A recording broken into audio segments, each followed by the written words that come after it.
I knew Jessica and I had what most people would call a perfect marriage. 8 years of building a life together, a beautiful home, successful careers, and plans for the future. But 3 months ago, things started changing. Her late nights at work became frequent, passwords changed, and she suddenly wanted to know everything about our finances. When I accidentally found emails between her and divorce lawyers discussing asset division, my heart sank. She was secretly planning to leave me and take everything we had built together. I had to make a decision fast.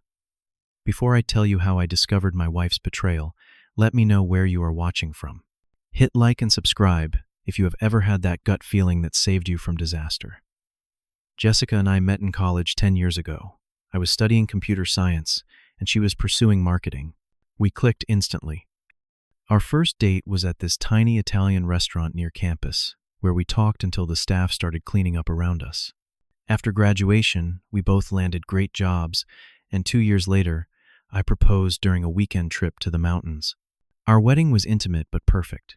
Just close friends and family, witnessing our promise to build a life together. After the wedding, our careers took off. I developed specialized security software that caught the attention of major tech companies. Jessica climbed the corporate ladder at her marketing firm, eventually becoming an executive. We bought our dream home in a beautiful suburban neighborhood with friendly neighbors and tree-lined streets. We loved traveling together, exploring new cities and countries whenever we could get away. We had created what I thought was the perfect life. Jessica had always handled our joint finances. I trusted her completely and focused on my work, while she managed our investments and household accounts. We discussed major financial decisions together, but the day-to-day management was her domain. I never had any reason to question this arrangement until recently. The first sign that something was wrong came when Jessica started working late 3 or 4 nights a week. She had always been ambitious, but this was unusual even for her. When she came home, she seemed distant, often going straight to the shower without much conversation. At first, I attributed it to work stress, but then other things started changing too. One night, I picked up her phone to order takeout when my phone died. The screen prompted for a password, which was new. Jessica had never locked her phone before. When I asked her about it, she said something vague about company policy. A week later, I noticed her laptop was now password protected too. The secretive phone calls started next. Jessica would step outside or into another room whenever her phone rang with certain calls. I could hear her speaking in hushed tones, and conversations would abruptly end when I entered the room. Again, she blamed work confidentiality. What really raised red flags was her sudden interest in our financial situation. Jessica started asking detailed questions about my recent software project, which had earned me a substantial bonus. She wanted to know exactly how much I had received and when it would hit our accounts. She also began discussing property values in our neighborhood and asked if I had thought about updating our will. Then came the mysterious appointment she refused to discuss. I asked if everything was okay with her health, and she assured me it was nothing important. But I noticed she had dressed formally and had taken important documents from our home office. That night, she seemed tense, checking her phone frequently and barely touching her dinner. My world came crashing down 2 weeks later. My laptop crashed while I was working on an important project. Jessica was out, and I needed to send an urgent email, so I used her laptop. She had left it open on the kitchen table. As I opened the browser, I saw several tabs were already open. One of them was an email exchange with someone named Thomas Blackwell Esquire. The subject line read, R.E. Initial Consultation and Asset Division Strategy. My hands trembled as I read through the emails. Jessica had been consulting with this divorce attorney for over a month. There were detailed lists of our assets, accounts, and properties. One email particularly stood out where she asked about the right timing to file and mentioned waiting for my software deal to finalize so it could be included in the settlement. Another email discussed strategies for transferring money from our joint accounts without raising suspicion. I felt physically ill. My wife of 8 years was meticulously planning to divorce me and potentially take everything. I scrolled through more emails and found she had actually consulted with 3 different attorneys before settling on Blackwell, who had a reputation for aggressive settlements. She had been gathering financial documents, account statements, and property information for months. Instead of confronting Jessica immediately, I decided to gather more information. I took screenshots of the emails and saved them securely. I checked our joint accounts and discovered several unusual transfers over the past few weeks. Small amounts had been moving to an account I did not recognize. Not enough to immediately notice, but substantial when added up. For the next few days, I maintained a normal facade, while secretly investigating further. I could barely sleep, my mind racing with questions and betrayal. How could the person I trusted most be planning something so calculated behind my back? Each night, I lay awake beside her, wondering if anything in our marriage had been real. I needed advice, but had to be careful who I talked to. Many of our friends were shared, and I was not sure who Jessica might have already spoken to. I reached out to Marcus, my college roommate, who had become a corporate lawyer. We met at a cafe across town to avoid any chance encounters with people we knew. "This is serious," Foster Marcus said, after reviewing the emails I had discovered. "She is definitely planning to file for divorce, and from what I can see, she is hoping to catch you unprepared. Can she really take everything?" I asked, my coffee untouched and growing cold. "Not everything, but without preparation, you could lose a lot more than necessary." "Has she already started moving money?" I nodded, showing him the account transfers I had documented. "You need to protect yourself," Marcus advised. "Not by hiding assets, which would be illegal, but by legally securing what is rightfully yours. Document everything, especially your contributions to joint property and accounts." Marcus helped me create a detailed timeline of Jessica's suspicious behavior and the evidence I had gathered.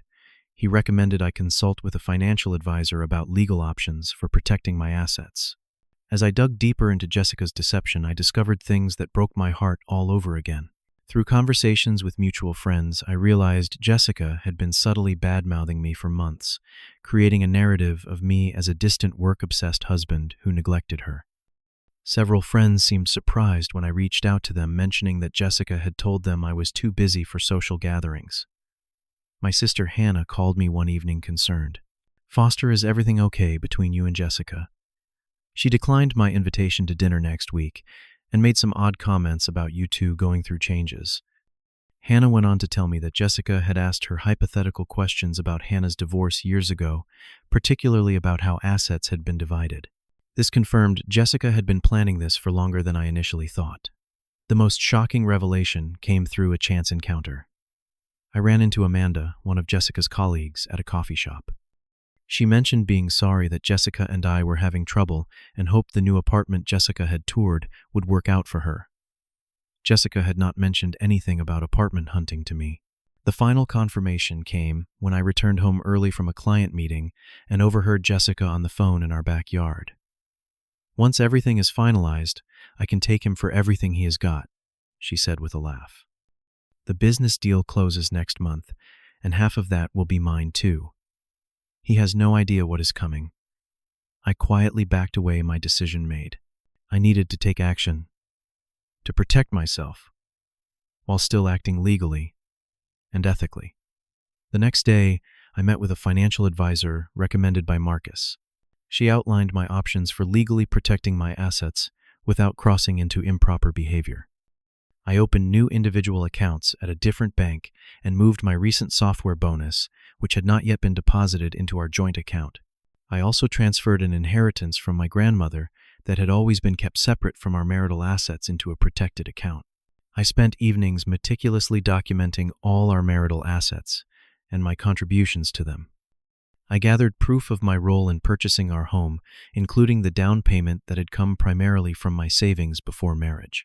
I organized records of investments I had made and traced the source of funds for major purchases. Following professional advice, I made several legitimate business investments that would be difficult to liquidate, quickly protecting those assets from immediate division. I updated my will and insurance policies, removing Jessica as the primary beneficiary and dividing those benefits between my sister and parents. Throughout all of this, I maintained a normal routine with Jessica. We still had dinner together, though conversation was increasingly strained. We attended a neighborhood barbecue, smiling for friends, while I carried the burden of knowing her true intentions. One weekend, we even visited her parents, and I watched as she played the role of loving wife, while secretly planning to destroy our life together. The emotional toll was immense. Each morning, I woke up next to a stranger wearing my wife's face. Each night, I went to bed wondering if tomorrow would be the day she would serve me papers. I began suspecting there might be more to her betrayal than financial gain. Her late nights at work, new clothes, and increased attention to her appearance suggested she might be having an affair, possibly with someone at her company. Exactly 2 weeks after I had moved my assets, Jessica came home earlier than usual. She set her purse down deliberately on the kitchen counter and asked me to sit down. Her face was composed, almost rehearsed. "Foster, we need to talk," she said, placing a manila envelope on the table between us. "I have been doing a lot of thinking, and I believe we have grown apart. I want a divorce." Despite knowing this was coming, hearing the words still felt like a physical blow. I remained silent as she continued her clearly prepared speech. "I have already drawn up the paperwork," Jessica continued, pushing the envelope toward me. "I think we can make this simple and painless if we both cooperate. I have outlined a fair division of assets." I opened the envelope and glanced at the papers inside. Her definition of fair involved her keeping our house, majority of our savings, and half of my recent business success. The document even mentioned future earnings from my current projects. "How long have you been planning this?" I asked, my voice steadier than I expected. Jessica looked momentarily startled. "This is not about planning. We have simply grown in different directions."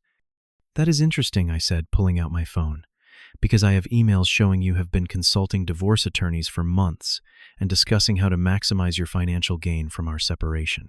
The color drained from Jessica's face. "You went through my emails. That is invasion of privacy. Actually, you left them open on your laptop when I needed to use it," I replied calmly. "Just like you have been going through our financial records and moving money without telling me." What followed was an hour of increasingly heated exchanges. Jessica cycled through denial, then anger, then accusations. When none of these worked, she finally admitted she had been planning the divorce for some time, but insisted it was because she felt undervalued in our marriage. "I needed to protect myself," she claimed. "By secretly transferring our joint funds and consulting multiple attorneys to find the one who could take the most from me," I asked. The real explosion came when I revealed that I had already protected my assets. Jessica's face contorted with rage when she learned her careful planning had been compromised. "You had no right to move that money," she shouted. "Half of everything is mine." "I only moved what was legally mine," I explained. "My recent bonus that had not been commingled with our joint assets, and the inheritance that was always separate. Everything that is truly joint remains untouched for fair division." Jessica frantically called her attorney while I sat quietly at the kitchen table. I could hear snippets of her conversation, mainly her increasing frustration as she learned that what I had done was legal. When she returned, her strategy had shifted. "You know this will get ugly if you fight me," she threatened. "I can make things very difficult for you, Foster. Is that really what you want?" "What I wanted was an honest marriage," I replied. "But since that is not possible anymore, I will settle for a fair separation." For 3 days following this confrontation, Jessica alternated between threats and cold silence. Then, surprisingly, her approach changed completely. She came home with takeout from my favorite restaurant and a conciliatory attitude. "I have been thinking," she said, her voice softer than it had been in months. "Maybe we are rushing into this divorce. We built a life together, Foster. Perhaps we should try to work things out." She suggested couples therapy and even cried when discussing our happy memories together. Had I not seen the calculated planning in her emails, I might have believed her. Part of me wanted to believe her, the part that remembered the woman I had fallen in love with years ago. My doubts were confirmed 2 days later when Jessica's brother Daniel reached out to me. We had always gotten along well, and he seemed troubled when we met for drinks. "Look, I do not know exactly what is going on between you two," Daniel said, fidgeting with his glass. "But Jessica called me last night asking strange questions about asset division during divorce and whether reconciliation attempts impact settlements." Daniel looked genuinely uncomfortable. "She mentioned something about needing to try a different approach with you." It did not sound like someone genuinely trying to save their marriage, Foster. It sounded like strategy. Armed with this information, I confronted Jessica that evening. At first, she denied having any ulterior motives, but when I mentioned my conversation with Daniel, Her mask finally dropped completely. "Fine," she snapped. "You want the truth. Yes, I was planning to divorce you, and yes, I wanted what I deserved from our marriage. You think I did not notice your business taking off this year? You think I was going to walk away with nothing after supporting you all these years, supporting me?" "We supported each other, Jessica. We were partners, or so I thought." "Partners?" She laughed bitterly. "While you were building your precious career, I was the one maintaining our home, our social life, everything that made your success possible." As her anger escalated, the final truth emerged. Jessica admitted she had been having an affair with her boss for 6 months. He had recently divorced his wife, receiving a less favorable settlement than he wanted, and had advised Jessica on how to better prepare for divorcing me. "He understands ambition," Jessica said defiantly.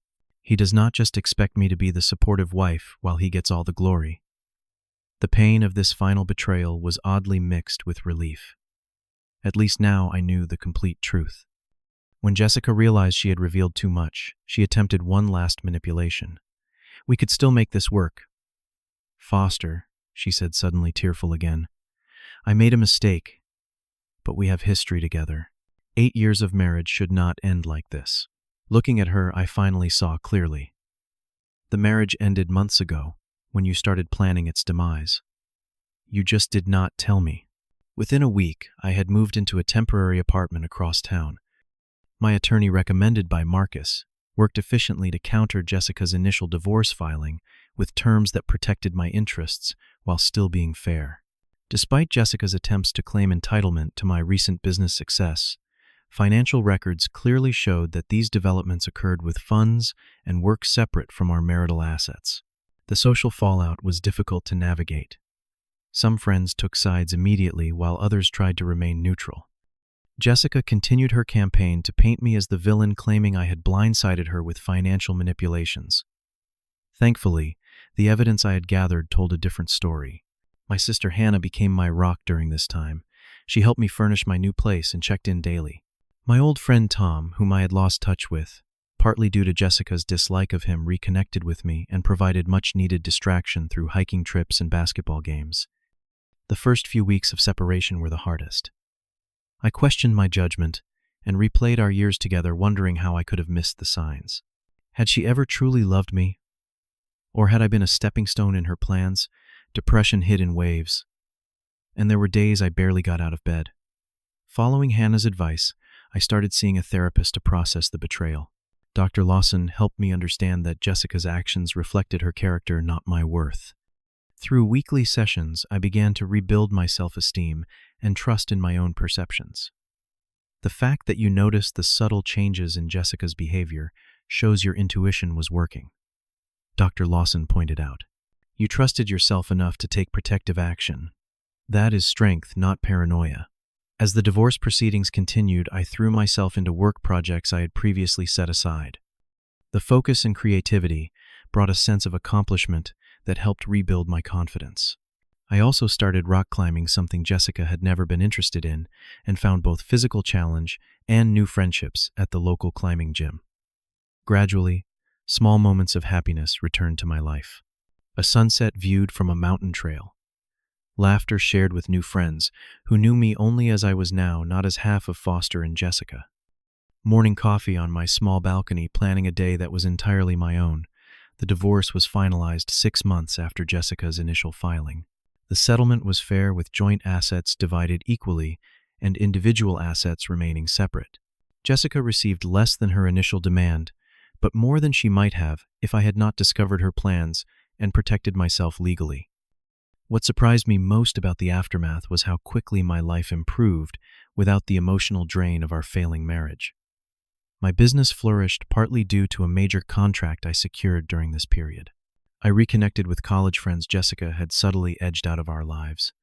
My relationship with my parents deepened as they supported me through the divorce without judgment. Through a support group for divorced professionals, I formed new friendships with people who understood exactly what I had experienced. These connections proved invaluable, offering both practical advice and emotional support from those who had walked similar paths. As months passed, I developed a new appreciation for honest relationships in all areas of my life. I became more direct with clients, friends, and family about my needs and expectations. This authenticity attracted people who valued transparency as much as I now did. My financial knowledge expanded significantly through this experience. I learned to manage my own investments, created a more secure financial framework for my business, and developed healthy boundaries around money in all relationships. Looking back now, 18 months after discovering Jessica's betrayal, I can see how that painful period transformed my life in unexpectedly positive ways. The man I am today is stronger, wiser, and paradoxically more open to genuine connection despite the betrayal. I have learned that trusting your instincts is not paranoia. It is self-preservation. I have discovered that protecting yourself is not selfish, but necessary. Most importantly, I have found that even the most painful experiences can lead to growth if you remain open to the lessons they contain. The greatest wisdom I have gained is the understanding that forgiveness does not require forgetting. I have forgiven Jessica not for her sake, but for my own peace. I do not harbor bitterness, but I will never forget the lessons her betrayal taught me. I am cautiously exploring dating again, carrying both wisdom and hope into potential new relationships. I know now what red flags to watch for, but I refuse to let past pain prevent future happiness. What about you? Have you ever had to rebuild after betrayal? How did you find the strength to trust again? Let me know in the comments below. And if my story helped you in any way, please like, subscribe, and share it with someone who might need to hear that there is life after betrayal. Thank you for listening to my journey, and remember, sometimes losing what you thought you wanted opens the door to what you truly need.